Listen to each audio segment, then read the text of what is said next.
Lugar dos gregos na história da educação. Todo povo que atinge um certo grau de desenvolvimento sente-se naturalmente inclinado à prática da educação. Ela é o princípio por meio do qual a comunidade humana conserva e transmite a sua peculiaridade física e espiritual. Com a mudança das coisas, mudam os indivíduos. O tipo permanece o mesmo. Homens e animais, na sua qualidade de seres físicos, consolidam a sua espécie pela procriação natural. Só o homem, porém, consegue conservar e propagar a sua forma de existência social e espiritual por meio das forças pelas quais a criou, quer dizer, por meio da vontade consciente e da razão. O seu desenvolvimento ganha por elas um certo jogo livre de que carece o resto dos seres vivos, se pusermos de parte a hipótese de transformações pré-históricas das espécies e nos ativermos ao mundo da experiência dada. Uma educação consciente pode até mudar a natureza física do homem e suas qualidades, elevando-lhe a capacidade a um nível superior. Mas o espírito humano conduz progressivamente à descoberta de si próprio e cria, pelo conhecimento do mundo exterior e interior, formas melhores de existência humana. A natureza do homem, na sua dupla estrutura corpórea e espiritual, cria condições especiais para a manutenção e transmissão da sua forma particular e exige organizações físicas e espirituais, ao conjunto das quais damos o nome de educação. Na educação, como o homem a pratica, atua a mesma força vital, criadora e plástica, que espontaneamente impele todas as espécies vivas à conservação e propagação do seu tipo. É nela, porém, que essa força atinge o mais alto grau de intensidade, através do esforço consciente, do conhecimento e da vontade, dirigida para a consecução de um fim. Derivam daqui algumas considerações gerais.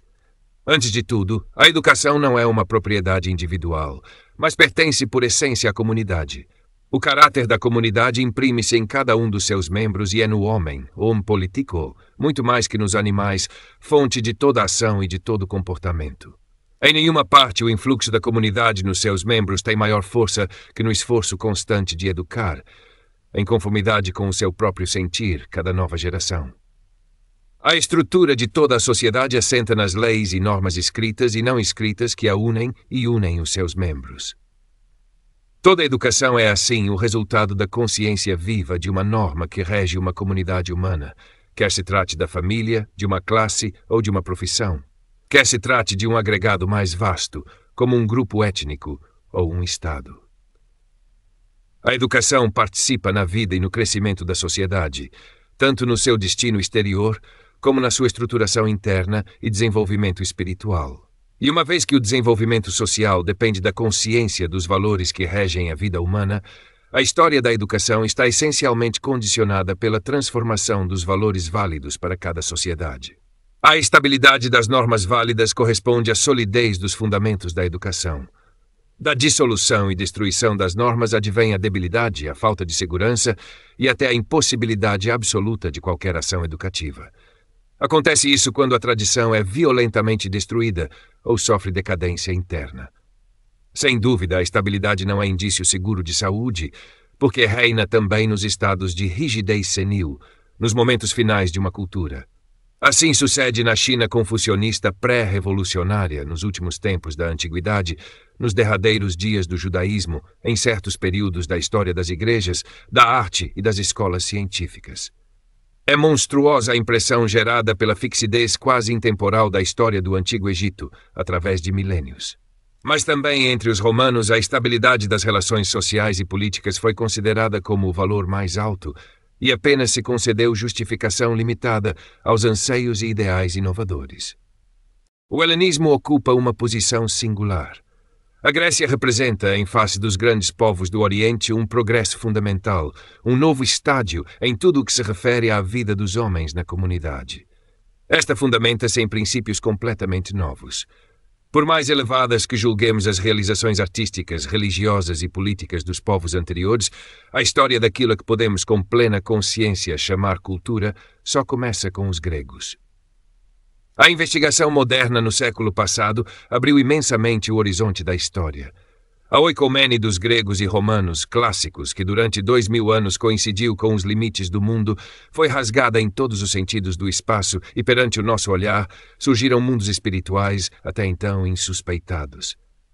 Reconhecemos hoje, todavia, com a maior clareza, que tal ampliação do nosso campo visual em nada mudou esse fato. A nossa história, na sua mais profunda unidade, assim que deixa os limites de um povo particular e nos inscreve como membros num vasto círculo de povos, começa com a aparição dos gregos.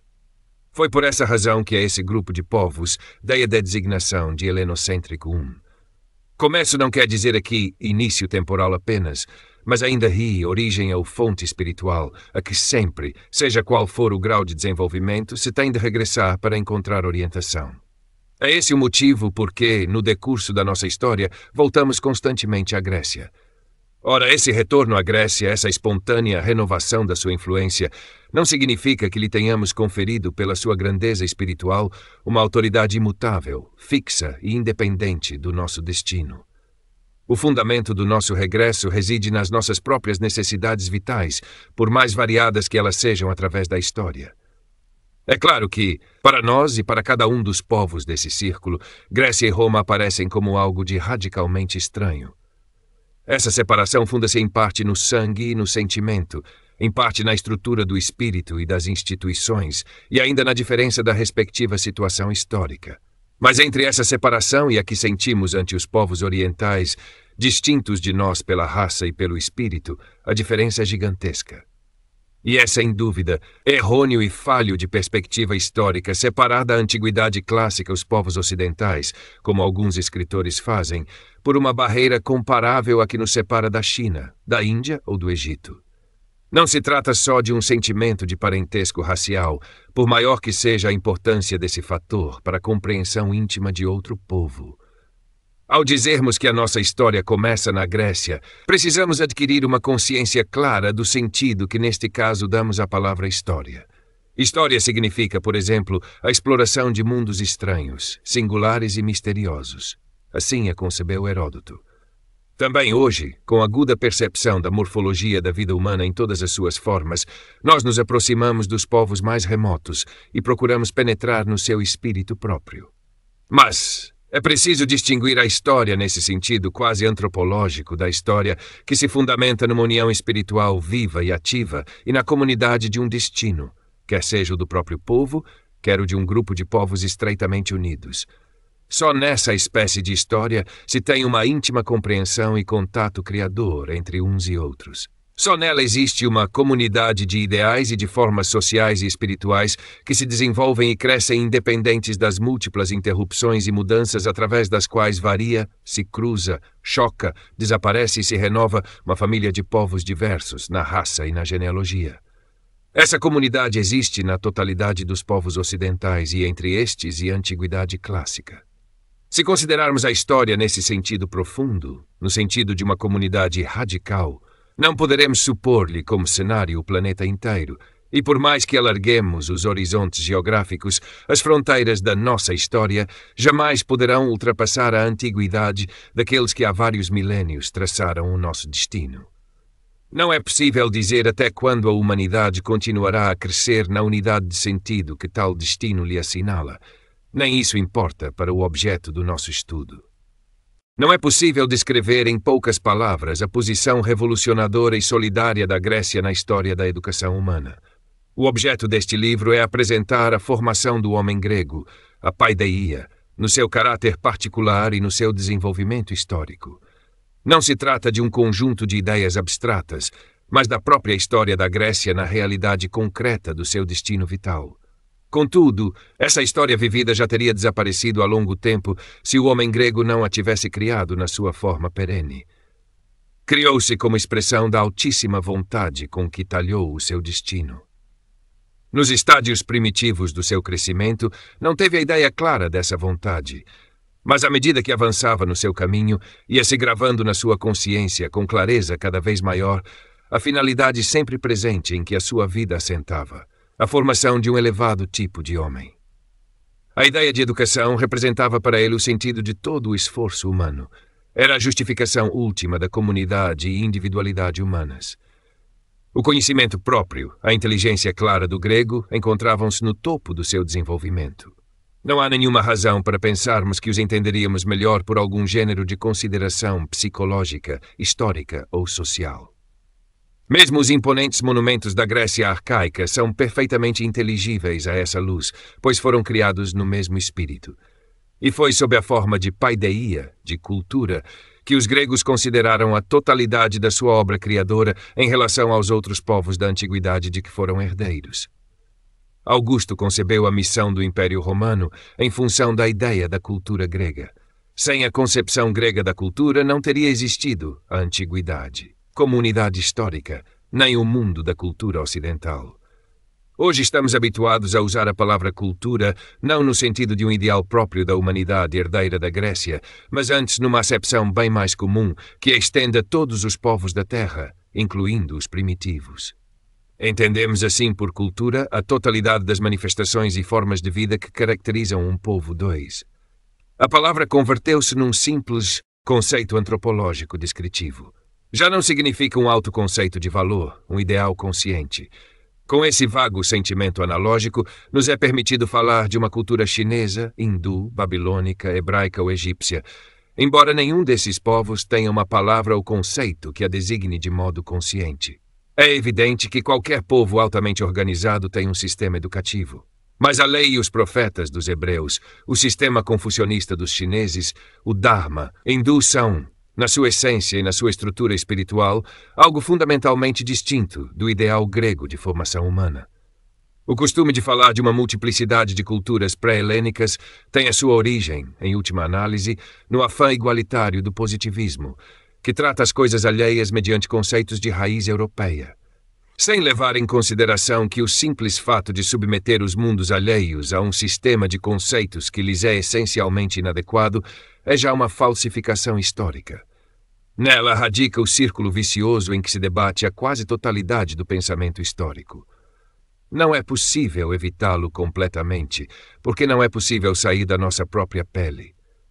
Mas é necessário fazê-lo, pelo menos no problema fundamental da divisão da história, começando pela distinção primacial entre o mundo pré-helênico e o que se inicia com os gregos, o qual estabelece pela primeira vez de modo consciente um ideal de cultura como princípio formativo. Talvez não tenhamos ganhado grande coisa em afirmar que os gregos foram os criadores da ideia de cultura, num tempo cansado de cultura e em que se pode considerar como sobrecarga essa paternidade. Mas o que hoje denominamos cultura não passa de um produto deteriorado, derradeira metamorfose do conceito grego originário. A paideia não é para os gregos um aspecto exterior da vida, kataskevitu viu, incompreensível, fluido e anárquico. Tanto mais conveniente se torna, por isso, iluminar a sua verdadeira forma, a fim de nos assegurarmos do seu autêntico sentido e do seu valor originário. O conhecimento do fenômeno original pressupõe uma estrutura espiritual análoga à dos gregos, atitude semelhante à que Goethe adota na consideração da natureza, ainda que provavelmente sem se vincular a uma tradição histórica direta. Precisamente no momento histórico em que, pela própria razão do seu caráter epigonal, a vida humana se encolheu na rigidez da sua carapaça, em que o complicado mecanismo da cultura se tornou hostil às virtudes heróicas do homem, é preciso, por profunda necessidade histórica, voltar os olhos para as fontes de onde brota o impulso criador do nosso povo, penetrar nas camadas profundas do ser histórico em que o espírito grego, estreitamente vinculado ao nosso, deu forma à vida palpitante que ainda em nossos dias se mantém e eternizou o instante criador da sua irrupção. O mundo grego não é só o espelho onde se reflete o mundo moderno na sua dimensão cultural e histórica, ou um símbolo da sua autoconsciência racional. O mistério e deslumbramento originário cerca a primeira criação de seduções e estímulos em eterna renovação. Quanto maior é o perigo de até o mais elevado bem se degradar no uso diário, com tanto maior vigor sobressai o profundo valor das forças conscientes do espírito que se destacaram na obscuridade do coração humano e estruturaram no frescor matinal e com o gênio criador dos povos jovens as mais altas formas de cultura.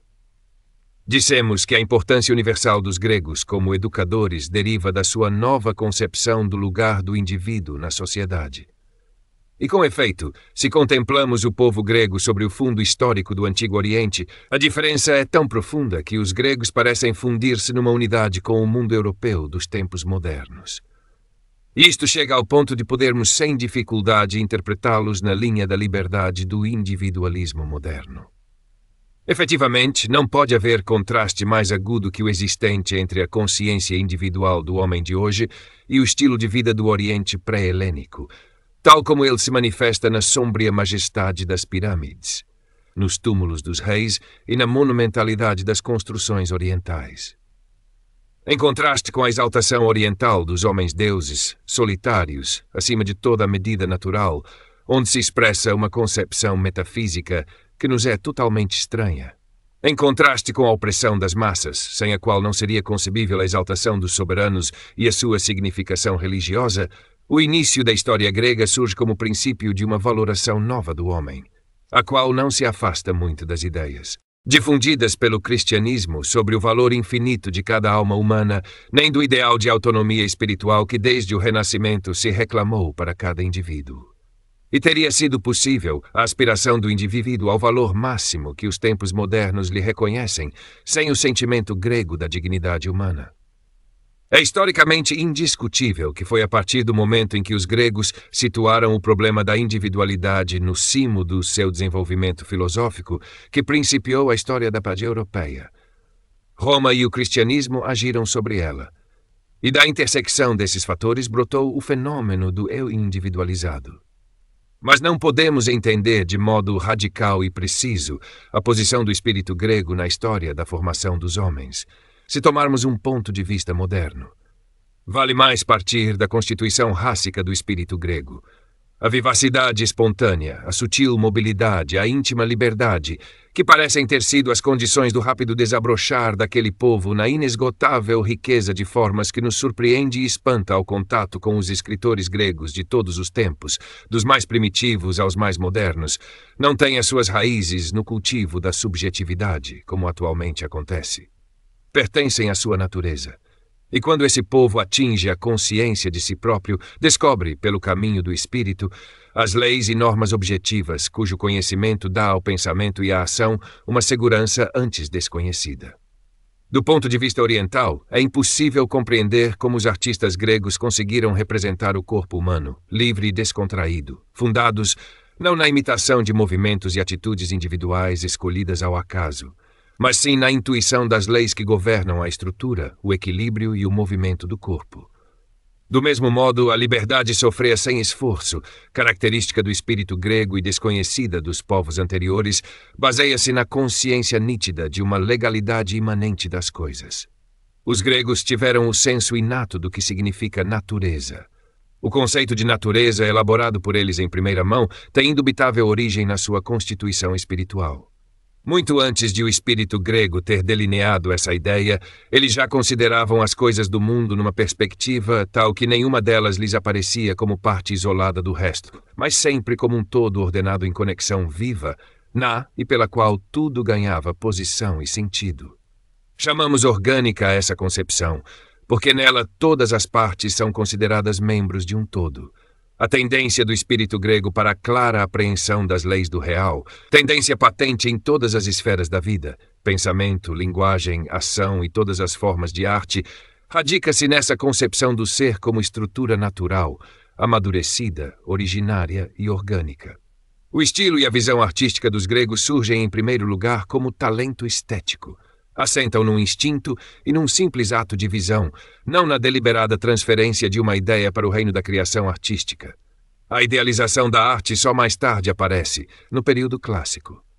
É claro que não basta insistir nessa disposição natural e na inconsciência dessa intuição para explicar a razão por que aparecem os mesmos fenômenos na literatura, cujas criações não dependem já da visão dos olhos, mas da interação do sentido da linguagem e das emoções da alma. Até na oratória grega, encontramos os mesmos princípios formais que vemos na escultura ou na arquitetura. Referimos-nos ao caráter plástico ou arquitetônico de um poema ou de uma obra em prosa. Ao falarmos assim, não estamos pensando em valores formais imitados das artes plásticas, mas antes em normas análogas da linguagem humana e da sua estrutura. Empregamos essas metáforas apenas porque a articulação dos valores nas artes plásticas é mais intuitiva e, por isso, mais rapidamente apreendida. As formas literárias dos gregos surgem organicamente, na sua múltiplice variedade e elaborada estrutura, das formas naturais e ingênuas pelas quais o homem exprime a sua vida, elevando-se daí à esfera ideal da arte e do estilo. Também na oratória, a sua aptidão para dar forma a um plano complexo e lucidamente articulado deriva simplesmente do sentido espontâneo e amadurecido das leis que governam o sentimento, o pensamento e a linguagem, o qual conduz finalmente à criação abstrata e técnica da lógica, da gramática, da retórica. A esse respeito, aprendemos muito dos gregos. Aprendemos a estabilidade férrea das formas do pensamento, da oratória e do estilo, que ainda hoje para nós são válidas. Isso se aplica ainda à criação mais bela do espírito grego, ao mais eloquente testemunho da sua estrutura ímpar, a filosofia. Nela se manifesta da maneira mais evidente a força que se encontra na raiz do pensamento e da arte grega, a percepção clara da ordem permanente que está no fundo de todos os acontecimentos e mudanças da natureza e da vida humanas.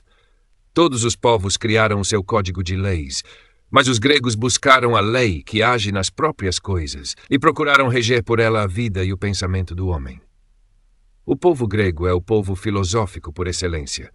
A teoria da filosofia grega está intimamente ligada à sua arte e à sua poesia.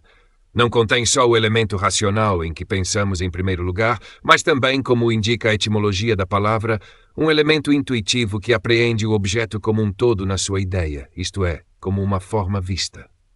Embora estejamos cônscios do perigo da generalização e da interpretação do anterior pelo posterior, não podemos fugir à convicção de que a ideia platônica, produto único e específico do espírito grego, nos dá a chave para interpretar a mentalidade grega em muitas outras esferas. A conexão entre as ideias platônicas e a tendência da arte para a forma foi posta em relevo desde a antiguidade, mas é também válida para a oratória e para a essência do espírito grego em geral. Mesmo as concepções cosmogônicas dos mais antigos filósofos da natureza estão orientadas por uma intuição desse gênero, ao contrário da física atual, regida pela experimentação e pelo cálculo. Não é uma simples soma de observações particulares e abstrações metódicas, mas algo que chega mais longe, uma interpretação dos fatos particulares a partir de uma imagem que lhes dá uma posição e um sentido como partes de um todo. A matemática e a música gregas, na medida em que as conhecemos, distinguem-se igualmente por essa forma ideal daquelas dos povos anteriores. A posição específica do helenismo na história da educação humana depende da mesma particularidade da sua organização íntima. A aspiração à forma que domina tanto os empreendimentos artísticos como todas as coisas da vida, e, além disso, do seu sentido filosófico do universal, da percepção das leis profundas que governam a natureza humana e das quais derivam as normas que regem a vida individual e a estrutura da sociedade. Na profunda intuição de Heráclito, o universal, o logos, é o comum na essência do espírito, como a lei é o comum na cidade. No que se refere ao problema da educação, a consciência clara dos princípios naturais da vida humana e das leis imanentes que regem as suas forças corporais e espirituais tinha de adquirir a mais alta importância. Colocar esses conhecimentos como força formativa a serviço da educação e formar por meio deles verdadeiros homens, como o oleiro modela a sua argila e o escultor as suas pedras, é uma ideia ousada e criadora que só podia amadurecer no espírito daquele povo artista e pensador. A mais alta obra de arte que o seu anelo se propôs foi a criação do homem vivo. Os gregos viram pela primeira vez que a educação tem de ser também um processo de construção consciente, constituído de modo correto e sem falha nas mãos, nos pés e no espírito. Tais são as palavras pelas quais um poeta grego dos tempos de Maratona e Salamina descreve a essência da virtude humana mais difícil de adquirir. Só a esse tipo de educação se pode aplicar com propriedade a palavra formação, tal como a usou Platão pela primeira vez em sentido metafórico, aplicando-a à ação educadora. A palavra alemã Bildung, formação, configuração, é a que designa do modo mais intuitivo a essência da educação no sentido grego e platônico. Contém ao mesmo tempo a configuração artística e plástica e a imagem, ideia ou tipo normativo que se descobre na intimidade do artista.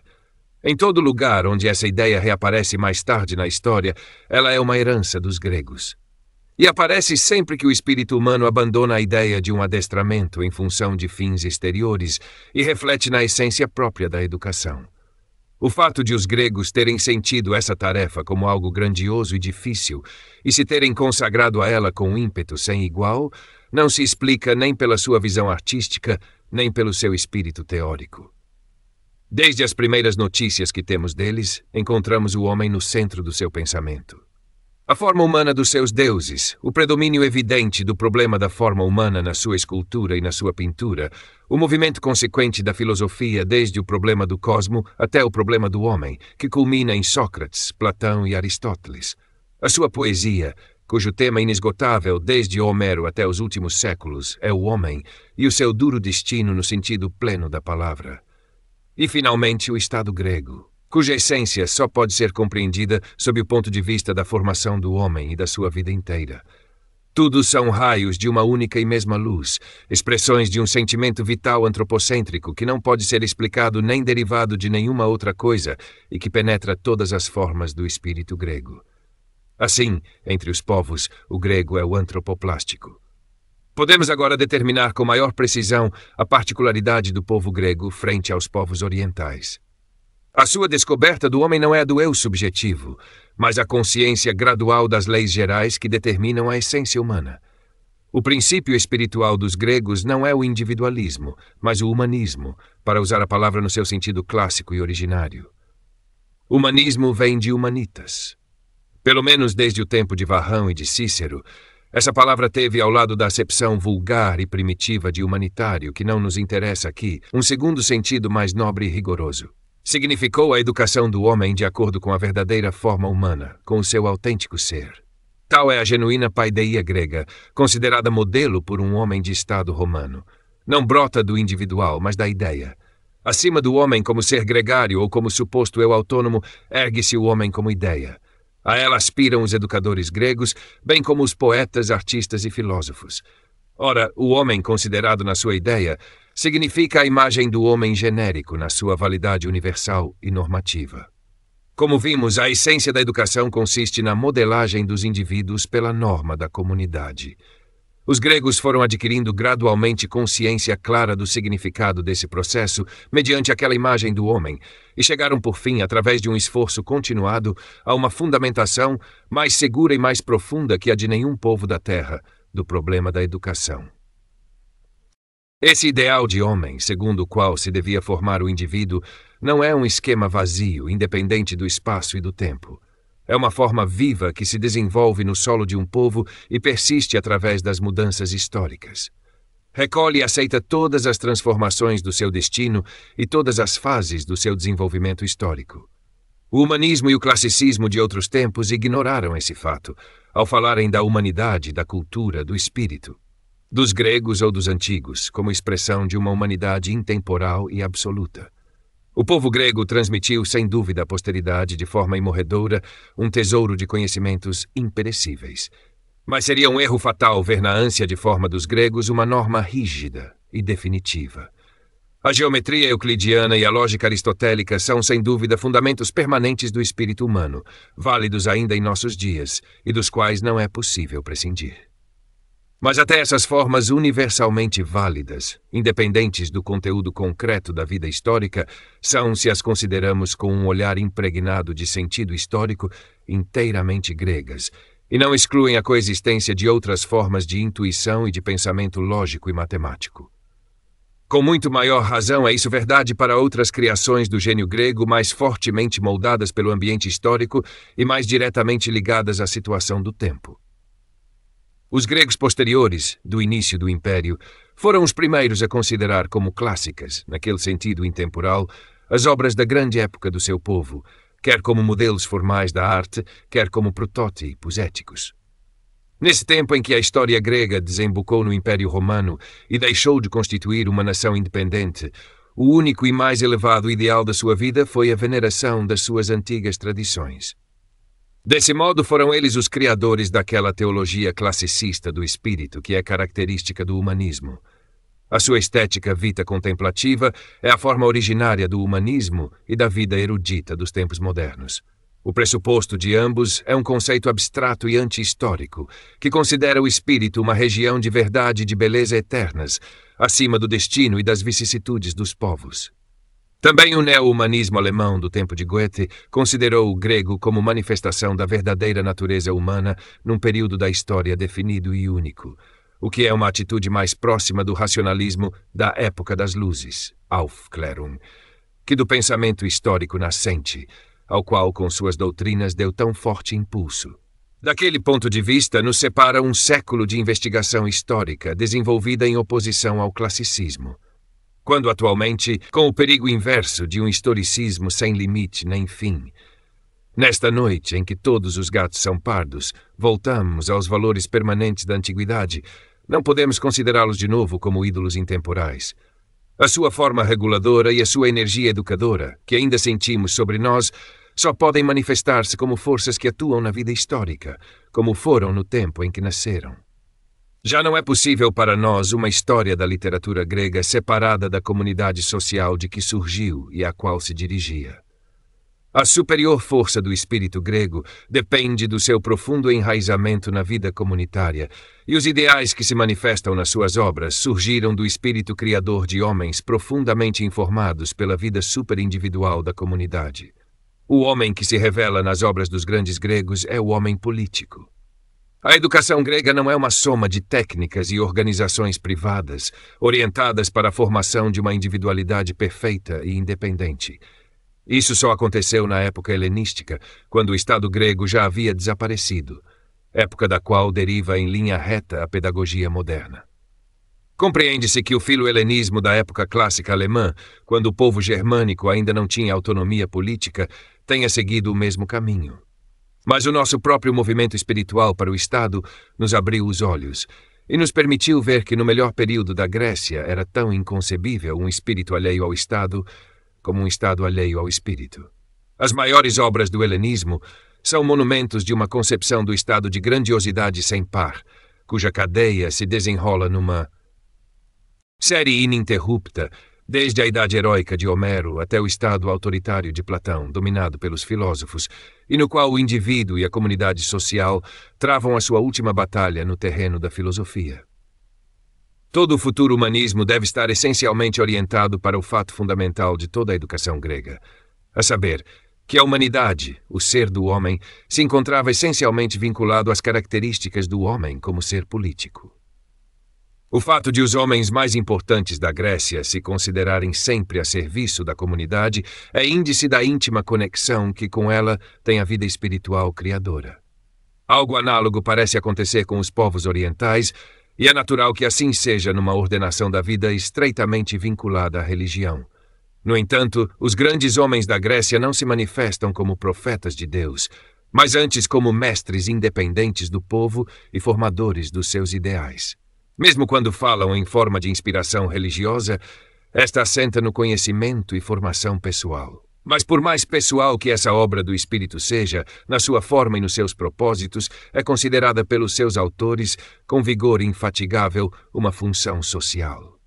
A trindade grega do poeta, do homem de Estado e do sábio encarna a mais alta direção da nação. Foi nessa atmosfera de íntima liberdade, a qual se sente vinculada por conhecimento essencial e até pela mais alta lei divina, a serviço da totalidade, que se desenvolveu o gênio criador dos gregos até chegar à sua plenitude educadora, tanto acima do virtuosismo intelectual e artístico da nossa moderna civilização individualista. Assim se eleva a literatura grega clássica acima da esfera do puramente estético, onde a quiseram em vão encerrar, e exerce um influxo incomensurável através dos séculos. Por essa ação, a arte grega, nas suas melhores épocas e nas suas obras mais representativas, atuou sobre nós do modo mais vigoroso. Seria necessário escrever uma história da arte grega, como espelho dos ideais que dominaram a sua vida. Também se deve dizer que até o século IV, a arte grega é fundamentalmente a expressão do espírito da comunidade. Não é possível compreender o ideal agônico, revelado nos cantos pindáricos aos vencedores, sem conhecer as estátuas que nos mostram os vencedores olímpicos na sua encarnação corporal, ou as dos deuses, como a encarnação das ideias gregas sobre a dignidade da alma e do corpo humanos.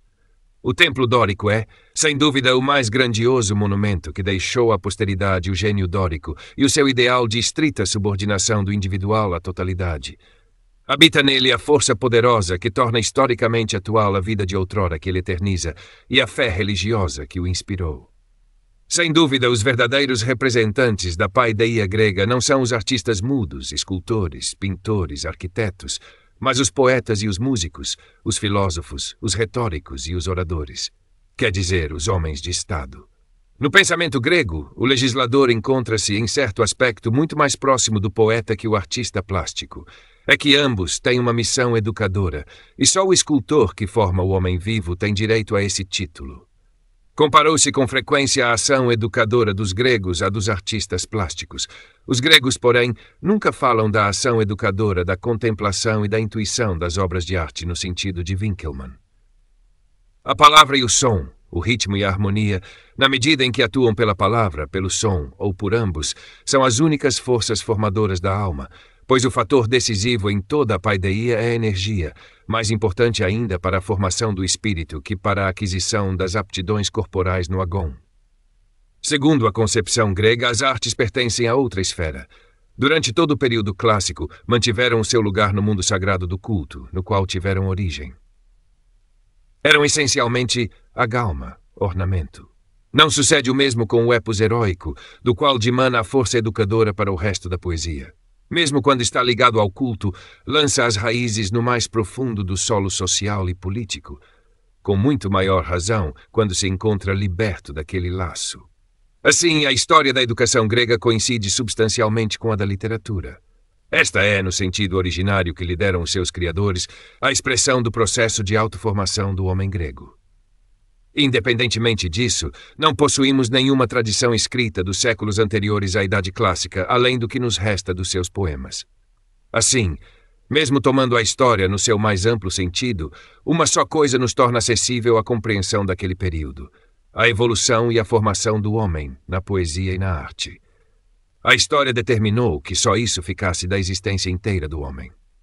Não podemos traçar o processo de formação dos gregos daquele tempo, senão a partir do ideal de homem que forjaram. Isso aponta o caminho e delimita a tarefa desta exposição.